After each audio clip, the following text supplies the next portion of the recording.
We actually have a relationship with Ottawa U, so we drove some of their varsity athletes here, where we got to see them for a 5-treatment plan, but we actually get to do some really exciting one-off opportunities as well. So we got to massage the elite runners for the Ottawa Race Weekend.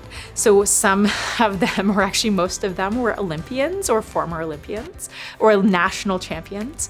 And we actually are very lucky because we are going to be treating the Scottish men's rugby team in a few weeks and the Canadian men's rugby team, which is really, really exciting for me and for many of our students. I have to say, we've had more students volunteer than we have spaces for those ones.